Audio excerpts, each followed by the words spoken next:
जय जगन्नाथ आजिर ही स्वतंत्र विश्लेषण को स्वागत।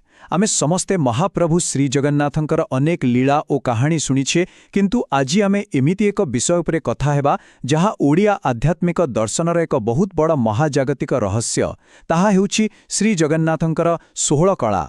यह कोनोसी साधारण पुराण कथा नुहे, बरं एक एपरि चिंताधारा जेउथिरे पूरा सृष्टिर रहस्य लुचि रहिछि। चालंतु बिना डेरीरे एहाकु सरल भावरे बुझिबा। तबे सबुठु बड़ एवं मूल प्रश्नटिरु आरंभ करिबा। प्रकृतरे पूर्णब्रह्म किए? भाबंतु तो टिके। शताब्दी शताब्दी धरी एही गोटिए प्रश्न अनेक सन्थ, भक्त एवं जिज्ञासुंक मनरे आलोड़न सृष्टि करि आसिछि। आमे अनेक देवदेवींकर पूजार्चना करू, किंतु सेही सर्वोच्च सत्ता प्रकृतरे किए? एही गोटिए प्रश्न अनेक पारंपरिक धारणा को बदलाई देब एवं आमकु ज्ञानर एक नुआ दिग आड़कु नै जिवो। एही गभीर प्रश्नर सठिक उत्तर पाइबा पाई आमकु प्रथमे गोटिए कथा बुझिबाकु पड़िबो। अवतार नुहे बरं अवतारी। आमे सनातन शास्त्रगुड़िकरे पढ़िचे जे भगवान विष्णुंकर अलगा अलगा अवतारंकर निजस्व शक्ति बा कला थाए। उदाहरण स्वरूप त्रेतेया जुगर मर्यादा पुरुषोत्तम प्रभु श्रीरामचंद्र, तांकु आमे द्वादश कला अर्थात 12टी कलार अधिकारी बोली मानु। सेहीपरि द्वापर जुगर श्रीकृष्णंकु 16 कलार अधिकारी अर्थात एक पूर्ण अवतार कुहाଯାଏ। ताहले मनरे प्रश्न आसिबा स्वाभाविक जे जदि श्रीकृष्ण 16 कलार अधिकारी तेबे श्रीजगन्नाथ प्रकृतिरे किए? एइठी आसुछि असल कथा।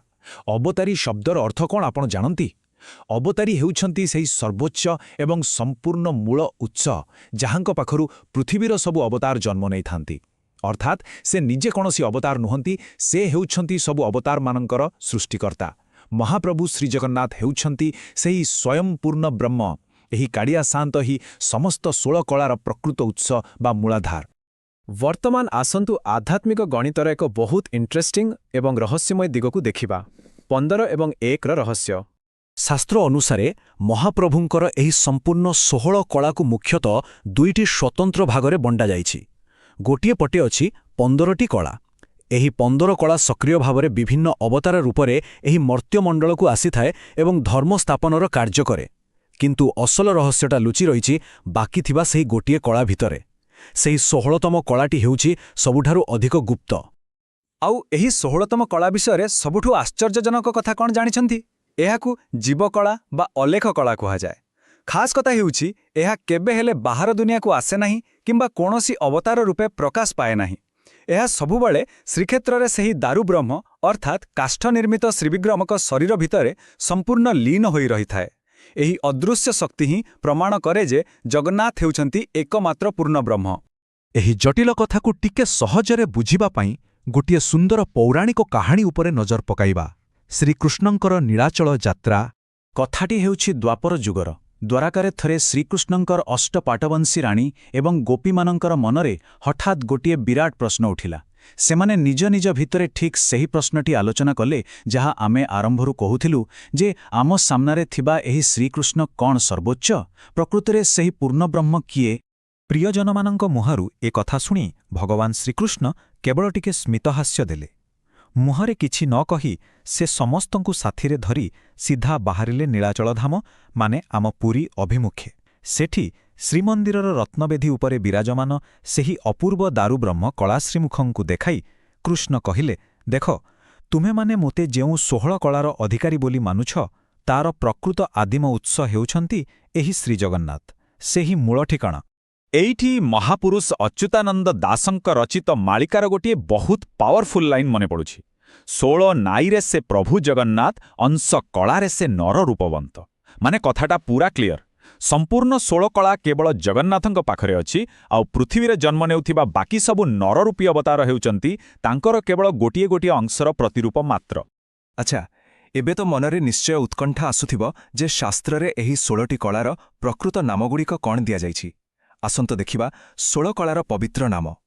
बहुत सुंदर नाम सब रहिछि यार। सेगुड़िक हेला अमृता, मांदा, पूषा, तुष्टि, पुष्टि, रति, ध्रुति, शशिनी, चंद्रिका, कांति, ज्योत्स्ना, श्री, प्रीति, अंगदा, पूर्णा एवं सर्वशेषरे सेही गुप्त 16तम कला पूर्णामृता। प्रथम 15टी नाम प्रकृतिर शक्ति और मानवीय भावना को दर्शाउथिबा बेले ପୂର୍ଣ୍ଣାମୃତ ହେଉଛି ମହାପ୍ରଭୁଙ୍କର ସେହି ସମ୍ପୂର୍ଣ୍ଣ ଅଦୃଶ୍ୟ ନିଜସ୍ୱ ସତ୍ତା ଯାହା କେବଳ ଦାରୁବ୍ରହ୍ମଙ୍କଠାରେ ହିଁ ସୀମିତ। ତବେ ଏବେ ଆମେ ଏହି ଆଲୋଚନାର ଏକ ବହୁତ ରୋମାଞ୍ଚକର ଏବଂ ଚୂଡ଼ାନ୍ତ ପର୍ଯ୍ୟାୟରେ ପହଞ୍ଚିଛେ ସମୁଦ୍ର ଏବଂ ଲହରୀ। ସବୁ ତଥ୍ୟକୁ ଏକାଠି କଲେ ଗୋଟିଏ କଥା ସ୍ପଷ୍ଟ ହୁଏ ଯେ ଏହି 16 କଳା କୌଣସି ସାଧାରଣ ସଂଖ୍ୟା କିମ୍ବା ହିସାବ ନୁହେଁ। ଏହା ହେଉଛି ପୁରା ବିଶ୍ୱ ବ୍ରହ୍ମାଣ୍ଡର ଏକ ସମ୍ପୂର୍ଣ୍ଣତା। ସେଥିପାଇଁ ତ ଶାସ୍ତ୍ର କହେ ଯେତେବେଳେ ଜଣେ ଭକ୍ତ ବହୁତ ଶ୍ରଦ୍ଧାରେ ଶ୍ରୀମନ୍ଦିର ଉପରେ ଉଡ଼ୁଥିବା ନୀଳଚକ୍ର ବା ପତିତ ପାବନ ବାନାକୁ ଦର୍ଶନ କରେ, ସେ ଅଜାଣତରେ ହେଲେ ମଧ୍ୟ ଏହି ମହାଜାଗତିକ ସମ୍ପୂର୍ଣ୍ଣତାର ଅର୍ଥାତ୍ 16ଟି ଯାକ କଳାର ସିଧାସଳଖ ଆଶୀର୍ବାଦ ଏକା ସାଙ୍ଗରେ ପାଇଯାଏ। ଆଉ ଏହି ପୂରା କନସେପ୍ଟକୁ ଭିଜୁଆଲାଇଜ୍ କରିବା ପାଇଁ ଗୋଟିଏ ବଢ଼ିଆ ରୂପକଳ୍ପ ନେବା।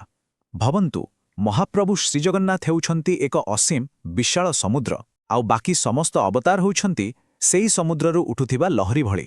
ଗୋଟିଏ ଲହରୀ କେମିତି ସମୁଦ୍ରରୁ ହିଁ ବାହାରେ, କିଛି ସମୟ ନିଜର ଖେଳ ଦେଖାଏ ଆଉ ଶେଷରେ ଯାଇ ସେହି ସମୁଦ୍ର ଗର୍ଭରେ ମିଶିଯାଏ ନା? ଠିକ୍ ସେମିତି ଅବତାରୀ ଜଗନ୍ନାଥ ହିଁ ହେଉଛନ୍ତି ସେହି ଅନନ୍ତ ମୂଳ ଆଧାର ଯେଉଁଠାରୁ ସବୁକିଛି ଆରମ୍ଭ ଏବଂ ଶେଷ ହୁଏ। ତେବେ ଆଲୋଚନା ଶେଷ କରିବା ପୂର୍ବରୁ ଗୋଟିଏ ଗଭୀର ପ୍ରଶ୍ନ ଉପରେ ଚିନ୍ତା କରିବା। ଯଦି ସେହି ଅବତାରୀ ଶ୍ରୀଜଗନ୍ନାଥଙ୍କ ପାଖରେ ସମଗ୍ର ବ୍ରହ୍ମାଣ୍ଡ ସୃଷ୍ଟି କରୁଥିବା ସମସ୍ତ 16ଟି କଳା ରହିଛି, ତେବେ ସେହି ଅନନ୍ତ ସମୁଦ୍ରର ଲହରୀମାନଙ୍କ ଭିତରେ ଆଉ କେଉଁ ସବୁ ଅଗାଧ ରହସ୍ୟ ଲୁଚି ରହିଥିବ? ଟିକେ ଭାବିବେ ନିଶ୍ଚୟ। ଏହା ଏମିତି ଏକ ପ୍ରଶ୍ନ ଯାହା ଆମକୁ ଆଧ୍ୟାତ୍ମିକ ଦୁନିଆରେ ଆହୁରି ଅନୁସନ୍ଧାନ କରିବାକୁ ବାଧ୍ୟ କରିବ। ଆଜିର ଏହି ବିଶ୍ଳେଷଣରେ ବସ୍ ଏତିକି। ନିଜର ଜ୍ଞାନକୁ ଏମିତି ବଢ଼ାଉଥାନ୍ତୁ। ଜୟ ଜଗନ୍ନାଥ।